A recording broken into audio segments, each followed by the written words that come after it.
Selamat pagi pemirsa. Kericuan supporter usai laga Persipura Jayapura melawan Adiaksa FC serta aksi brutal pemain Bayangkara FC U20 menjadi bukti bahwa sepak bola Indonesia masih dibayangi kultur kekerasan, lemahnya disiplin dan buruknya tata kelola kompetisi. Di balik prestasi tim nasional yang mulai bersinar di level Asia, Liga Domestik justru menunjukkan fondasi yang rapuh karena kekerasan terus berulang tanpa reformasi serius. Pemirsa, inilah editorial Media Indonesia di CNN Senin 11 Mei 2026 dengan tema Di Balik Kilap Etalase Sepak Bola bersama saya Leonard Samosir. Anda semua juga bisa ikut menyatakan pendapat Anda nanti dengan menelepon nomor 021-583-99-100. Dan pemirsa, pagi ini telah hadir bersama saya anggota Dewan Redaksi Media Group, Suryo Pratomo. Mas Tommy, selamat pagi. Pagi, Leo. Sehat ya, Mas? Alhamdulillah. Kita melihat kejadian sepak bola di Jayapura tadi di dalam headline pukul 7. Sejujurnya Mas Tommy, walaupun sedih, tapi saya tidak heran. Karena itu sudah pernah terjadi sebelumnya. Pertanyaannya, bagaimana kita bisa benar-benar membina sepak bola nasional dari juga akarnya, dari daerah ini, supaya kejadian seperti di Jayapura ini tidak terulang lagi. Bagaimana Mas Tommy? Saya 40 tahun meliput, hampir 40 tahun meliput sepak bola. Oke. Tidak pernah berubah. Tidak pernah berubah ya? Ya seperti ini, sepak bola Indonesia. Mengapa? Karena orientasi dari para pembina adalah juara. Oke. Karena orientasi juara melupakan proses, ya, melupakan proses. Akibatnya dia menghalalkan segala cara untuk juara. Dan kemudian sepak bola, baik nasional maupun di daerah, itu dikaitkan dengan kepentingan politik. Bagi kepala daerah, menjadi juara itu adalah bagian untuk meningkatkan popularitas. Apalagi kalau menjelang pemilihan kepala daerah, ini akan jadi modal untuk terpilih kembali. Karena sepak bola adalah olahraga yang paling diminati di Indonesia. Negara paling gila sepak bola adalah Indonesia. Nah, karena kemudian dua hal itu saling berkaitan dan kemudian menjadi seakan-akan keyakinan dan kepercayaan harus dilakukan. Akibatnya kita tidak pernah membina di level bawahnya. Padahal kembali lagi, infrastruktur sepak bola itu bukan hanya klub, bukan hanya manajer, tapi supporter, stadion, pengaman pertandingan. Dan kejadian seperti ini tidak pernah bisa terselesaikan karena setiap kali ada kejadian tidak pernah diselesaikan secara tuntas. Ingat insiden Kanjuruhan di Malang? Berapa orang meninggal? Pak Jokowi ketika itu bahkan membentuk tim. Hasil tim apa ditindaklanjuti? Tidak juga ya? Ada orang yang dimintai pertanggungjawaban? Tidak. Kita lihat sepak bola di negara lain. Di Inggris. Inggris dulu, sepak bola di Inggris menggunakan pagar. Setelah ada kasus Hillsborough tahun 1992, begitu banyak orang meninggal. Ketika terjadi orang rame-rame, kemudian bukan ada gol, kemudian semua turun ke bawah, ada orang kejepit, meninggal berapa orang. Apa yang harus dilakukan perbaikan? Tidak boleh pakai pagar. Bayangkan Indonesia tidak pakai pagar, penonton melompat. Bagaimana kemudian untuk menghindar penonton melompat? Ada petugas, ada marshal di lapangan. Dan marshal lapangan itu tidak nonton ke lapangan, dia melihat ke penonton. Jadi perbaikan pada sistem itu harus dilakukan. Dan kalau kemudian kita tidak pernah mau menyelesaikan persoalan paling mendasar, saya dulu pernah menyampaikan kepada beberapa ketua umum PSSI, seharusnya dikumpulkan semua pembina klub sepak bola di Indonesia. Mari kita sadari sama-sama bahwa membina klub dan membuat kompetisi sepak bola, tujuannya adalah bukan untuk kepentingan pribadi kita, tapi untuk membina generasi muda kita, supaya kemudian mereka tangguh, punya disiplin, punya komitmen untuk negara, dan kemudian mengharumkan nama negara di internasional. Jadi kompetisi itu bagi tools untuk mengangkat Indonesia yang lebih besar. Karena itu orientasinya bukan untuk sekedar juara, tetapi proses untuk pembinaan itu harus menjadi melekat dan dilakukan oleh semua klub. Pertanyaan besarnya Mas Tommy, bagaimana meluruskan tujuan sepak bola atau olahraga ini? Kita akan bahas itu. Pemirsa, inilah editorial Media Indonesia untuk hari ini, Senin 11 Mei 2026, Di Balik Kilap Etalase Sepak Bola.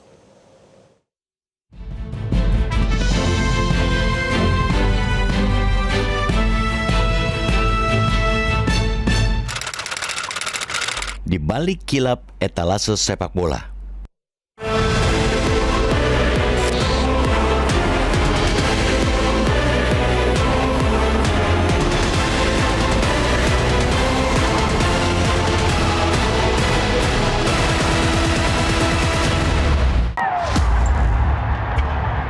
Sepak bola Indonesia kembali dipertontonkan sebagai arena pelampiasan frustasi dan kekerasan.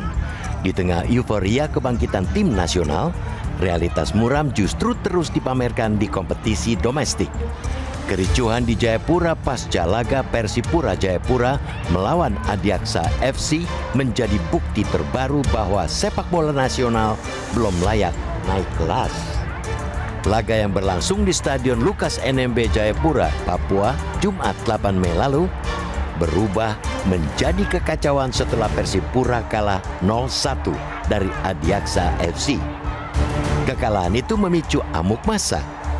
Supporter turun ke lapangan, mengejar pemain dan perangkat pertandingan, merusak fasilitas stadion, bahkan membakar kendaraan. Ironisnya, peristiwa kekerasan semacam itu bukan kejadian tunggal yang terjadi baru-baru ini. Sebelumnya, pemain Bayangkara FC U20 Fadli Alberto Hengga melakukan tendangan kungfu terhadap pemain Dewa United U20 Raka Nurholis. Aksi brutal yang terjadi dalam laga Elite Pro Academy U20 di Stadion Citarum Semarang, Jawa Tengah pada 19 April 2026 itu memperlihatkan betapa kultur kekerasan sudah dimulai sejak usia muda. Kedua peristiwa merupakan wajah asli sepak bola Indonesia hari ini. Wajah yang diisi dengan aura kekerasan baik di lapangan maupun di luar lapangan. Di satu sisi, ada kebanggaan terhadap prestasi tim nasional yang mulai disegani di Asia. Namun di sisi lain, liga domestik masih dipenuhi kultur kekerasan, emosi tak terkendali, tata kelola lemah, dan penegakan disiplin yang seringkali terlambat serta setengah hati. Lebih menyedihkan lagi, kekerasan masih menjadi siklus yang terus berulang. Setiap insiden selalu direspons dengan pola serupa. Kecaman, rapat evaluasi, sanksi administratif, lalu publik diminta melupakan. Tidak ada perubahan kultur yang sungguh-sungguh dibangun. Tidak ada reformasi mendalam untuk memutus mata rantai kekerasan. Kasus Fadli Alberto memang akhirnya berujung sanksi berat. Komite Disiplin PSSI menjatuhkan hukuman larangan beraktivitas di sepak bola selama 3 tahun dan denda 15 juta rupiah. Namun, hukuman tidak cukup jika akar masalahnya tetap dibiarkan tumbuh. Kekerasan di lapangan lahir dari atmosfer kompetisi yang sejak lama permisif terhadap agresivitas, provokasi, dan tekanan emosional tanpa pendidikan karakter yang memadai. Begitu pula kericuhan supporter di Jayapura. Tidak cukup hanya menyalahkan emosi pendukung yang kecewa. Pertanyaan lebih besar harus diarahkan kepada federasi dan operator kompetisi. Mengapa pengamanan pertandingan terus gagal mengantisipasi potensi kerusuhan? Mengapa edukasi supporter tidak pernah menjadi agenda serius? Mengapa standar keamanan stadion masih begitu rentan ditembus amuk massa? Kita patut mengapresiasi capaian tim nasional dalam beberapa tahun terakhir. Skuad Garuda berhasil menorehkan sejarah baru, tampil lebih terengginas di kualifikasi Piala Dunia maupun Piala Asia, dan memberikan asa segar bagi ratusan juta rakyat Indonesia. Akan tetapi, semua itu bak etalase mewah yang menutupi fondasi rapuh di bawahnya. Apalah arti sebuah bangunan dengan etalase yang tampak mengkilap jika tiang panjang dan fondasi utamanya dibiarkan lapuk dan bisa runtuh sewaktu-waktu? Liga domestik, mulai dari level usia dini hingga kasta profesional, adalah fundamen dan jantung sepak bola sebuah negara. Di sana ekosistem sepak bola diuji kelayakannya. Tempat ratusan klub bergantung hidup dan tempat jutaan supporter menaruh harapan. Jika liga domestiknya masih saja syarat dengan aksi premanisme hingga ketidakprofesionalan, klaim bahwa sepak bola kita telah bertransformasi ke arah kemajuan hanyalah pepesan kosong.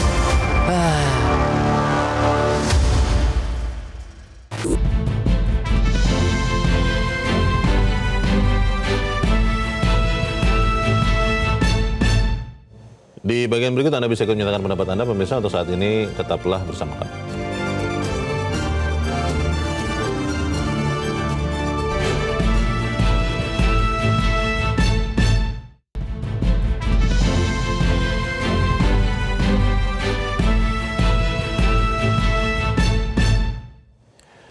Terima kasih Anda masih bersama kami. Mas Tommy, kalau tadi Mas Tommy sudah sempat sebut ya, di Inggris juga di beberapa negara Eropa lain tragedi itu pernah terjadi dan memakan korban yang juga tidak sedikit. Dan dari situ mereka kemudian berubah dengan fundamental.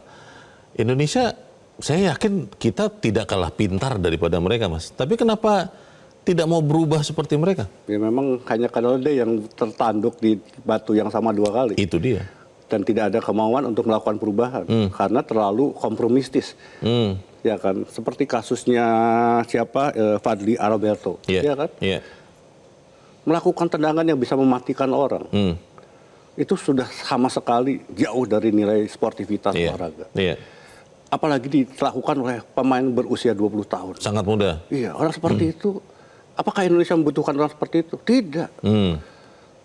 Kita lebih baik membina anak lain, ya. Dan masih banyak jutaan anak muda Indonesia yang lain yang punya karakter baik. Sepak bola itu bagian untuk membangun karakter, ya kan, ketangguhan, dan kemudian kemampuan sekali lagi bersaing dengan internasional. Kita terlalu permisif, terlalu berbaik hati. Kasihan ya. Kan? Akibatnya kita tidak pernah membina secara benar, dan itu terjadi dari level paling atas sampai level paling bawah. Sekarang pertanyaannya, bagaimana kita melakukan perubahan seperti itu? Nah, menarik. Belajar misalnya dari Inggris. Ya. Fondasi dari semua tim nasional, kalau mau berhasil, itu adalah di kompetisi. Inggris, saya masih ingat, sampai tahun 2000-an, kompetisi Liga Inggris bukan kompetisi yang terbaik. Tapi kemudian dia pisahkan pengelolaan dari kompetisi Liga Primer tidak dilakukan oleh PSSI-nya, tapi diserahkan pada profesional. Dibangun sebuah sistem yang begitu baik. Ya, sekarang kompetisi terbaik di dunia adalah Liga Inggris. Akibatnya apa? Muncul pemain-pemain muda yang kemudian menjadi pilar untuk tim nasional Inggris. Walaupun sekali lagi Leo, dengan kompetisi yang baik, pemain muda yang baik, bukan juga jaminan bahwa dia menjadi juara dunia. Bayangkan Inggris dari tahun 66 sampai tahun 2026, ya sudah 60 tahun dia tidak pernah jadi juara. Dan proses untuk menjadi juara itu, sepak bola itu bukan matematika. Jadi sekali lagi, tetapi kembali lagi, semua yang berhasil itu kalau pembinaannya baik.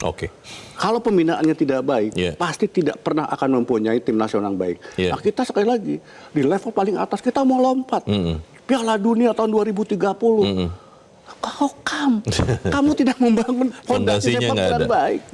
Kita akan dengarkan dulu Mas Tommy pendapat dari pemirsa Metro TV. Kali ini ada dari Banjarmasin, Kalimantan Selatan, Pak Tasrik Usman. Pak Tasrik, selamat pagi. Selamat pagi Mas Leo, selamat pagi Bang Tommy. Assalamualaikum warahmatullahi wabarakatuh. Waalaikumsalam warahmatullahi wabarakatuh. Bagaimana Pak Tasrik? Silakan Pak, pendapat Anda Pak. Baik, yang pertama saya mengucapkan sangat prihatin ya terhadap kerusuhan yang terjadi pasca playoff antara Persipura dan Adiaksa. Di mana ini merupakan satu pelajaran yang berharga bagi persepakbolaan kita, khususnya menyangkut liga kompetisi domestik. Saya setuju dengan manajer Persipura untuk sementara mengadakan pembubaran terhadap tim itu karena ada beberapa hal yang harus diperbaiki. Saya sependapat dengan Mas Tommy bahwa sebaiknya PSSI ini atau pelaksana persepakbolaan pembinaan di Indonesia itu harus mempunyai grand design ya. Bagaimana menata kelola apakah itu mental pemain maupun itu mental supporter maupun juga wasit di lapangan. Jadi semua harus kembali kepada marwah daripada bola kaki atau olahraga itu adalah sportivitas. Dan ini kita berharap tidak boleh pemerintah hanya lepaskan kepada PSSI saja, tetapi Kementerian Pemuda dan Olahraga juga mempunyai tanggung jawab terhadap pembinaan olahraga di Indonesia. Demikian, terima kasih. Assalamualaikum warahmatullahi wabarakatuh. Waalaikumsalam warahmatullahi wabarakatuh. Terima kasih Pak Tasrik Usman di Banjarmasin, Kalimantan Selatan. Selamat pagi Pak. PSSI, pemerintah tidak boleh lepaskan ke PSSI saja, kata Pak Tasrik, Mas Tommy. Sekarang kan Menteri Pemuda dan Olahraga dan Ketua Umum PSSI-nya sama-sama Pak Erick Thohir. Saya pikir itu akan lebih mudah. Bagaimana Mas? Ya, sekali lagi, tanpa ada tadi dikatakan grand design dan bagaimana kemudian roadmap yang jelas untuk membangun sepak bola Indonesia kan tidak pernah akan terjadi. Saya zamannya Ketua Umum Fatality pernah diminta dan diajak oleh semua orang yang punya komitmen untuk membangun sepak bola Indonesia untuk duduk sama-sama merumuskan roadmap, diserahkan kepada PSSI. Dan ketika itu ada mungkin 12 orang. Saya ketuanya. Saya bagaimana pembinaan usia dini, bagaimana kompetisi, bagaimana tim nasional, bagaimana mengajak, menyediakan prasarana. Jadi 4 bidang itu duduk sama-sama. Kemudian kita merumuskan. Baru kita duduk. Keluar roadmap, kita serahkan pada PSSI. Harus dibuat seperti itu karena sekali lagi, sekarang persoalan Leo, sepak bola Indonesia akan sulit maju karena di semua kota tidak ada satupun lapangan sepak bola yang berstandar baik. Kita bersyukur misalnya Bali United ya karena pemiliknya itu punya komitmen tinggi, itu lapangan sepak bolanya bagus. Tapi berapa lapangan baik yang ada di Indonesia? Kalau tidak ada lapangan, bagaimana anak-anak kita main sepak bola? Banyak anak-anak main di jalan, ya kan? Di sawah segala macam. Itu paling nomor satu. Kesediaan peralatan, stadion, itu kan tanggung jawab pemerintah daerah. Kemudian pembinaan usia dini, tanggung jawab dari klub.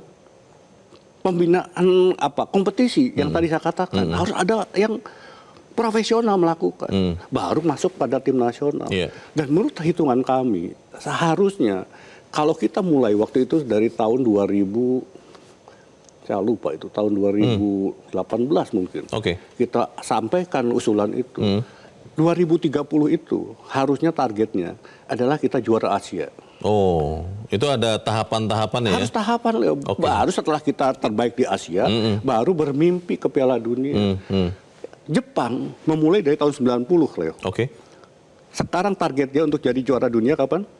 Berapa, Mas? 2050. 2050. Dengan kompetisi yang seperti itu, dengan pembinaan pemain bola seperti itu, dan begitu banyak pemain Jepang bermain di Liga Eropa, mereka menargetkan 2050 juara dunia. Tidak instan ya, tidak buru-buru ya. Tidak ada, Leo.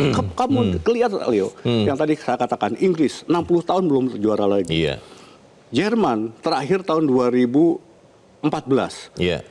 Ini sudah 12 tahun. Betul. Ya kan? Tidak juara lagi. Argentina terakhir juara 2022. Tapi mereka sebelumnya juara tahun berapa? Tahun 1986. 26 tahun. Meksiko ya. Jadi sekali lagi, kompetisi ke depan itu semakin ketat. Nah, yang dibutuhkan adalah fondasi yang kuat, kompetisi yang baik. Tanpa kompetisi yang baik, kita lihat sekarang Italia, Pak. Karena kemudian banyak match fixing, ya kan, suap, kompetisinya berantakan. 3 kali berturut-turut, juara 4 kali, juara dunia 4 kali, tidak lolos ke Piala Dunia 2026. Jadi kalau sekali lagi kalau fondasinya tidak baik, maka kita tidak pernah akan punya tim nasional yang baik. Tanpa ada tim nasional yang baik, tidak mungkin kita akan berbicara di level dunia. Tidak bisa kita lompat mau jadi juara, ya kan? Naturalisasi lagi, ya kan? Masalahnya Mas Tommy katanya orang Indonesia itu sudah sangat haus gelar, sehingga apakah kemudian kita semua mau bersakit-sakit dahulu, bersenang-senang kemudian, tapi kita harus jeda dahulu. Pemirsa tetap bersama kami, Editorial Media Indonesia segera kembali.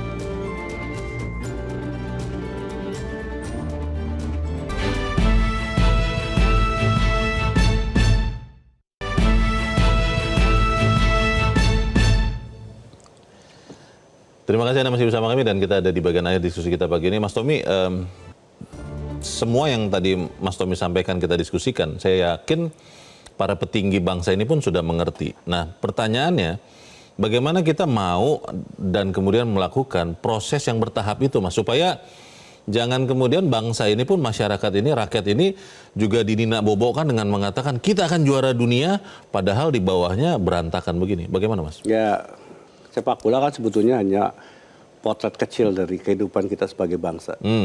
Dan apa yang terjadi di Jayapura, kemudian di Semarang sebelumnya, itu kan hanya puncak dari sebuah gunung es. Dan persoalan besar dari bangsa kita itu adalah, ya memang tidak pernah mau menghargai namanya proses. semua jalan pintas dalam berbagai aspek kehidupan. Bukan hanya soal kepemimpinan, bukan hanya sekedar jabatan, tetapi juga dalam proses untuk menjadi pengusaha, ya kan, begitu banyak jalan pintas. Mengapa judul menjadi sangat marak, ya kan? Karena semua orang tidak mau berlelah-lelah seperti mau kayak instan. Semua maunya cepat semua. Dan sepanjang kita tidak pernah menanamkan mentalitas dan mengubah mentalitas bangsa ini, ya kan, maka kita akan selalu seperti ini. Mengapa 2014 orang sependapat dan mendukung dengan pikiran revolusi mentalnya Pak Jokowi? Tetapi ketika tidak dilaksanakan, ya jadinya kita akan tetap sama saja.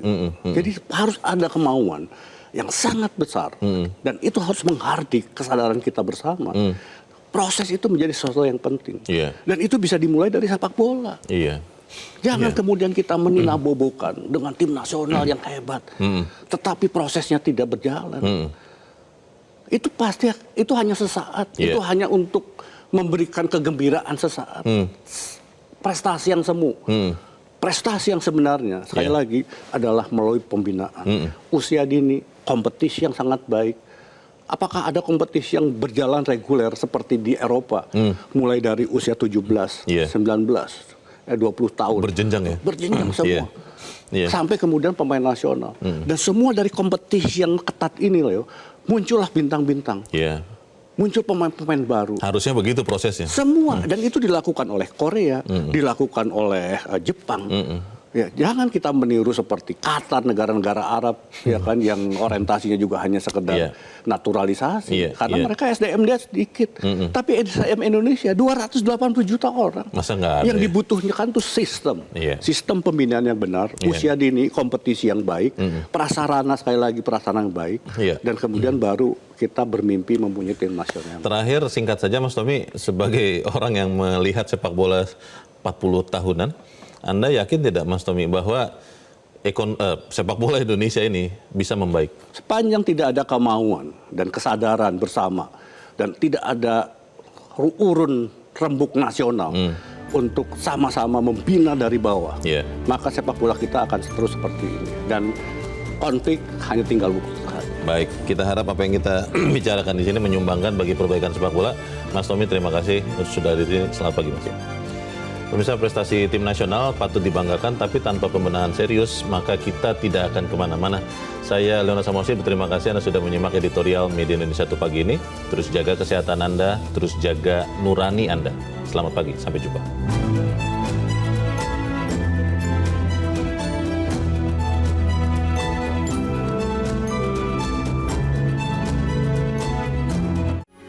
Metro TV. Jelajahi cara baru mendapatkan informasi. Download Metro TV Extend sekarang.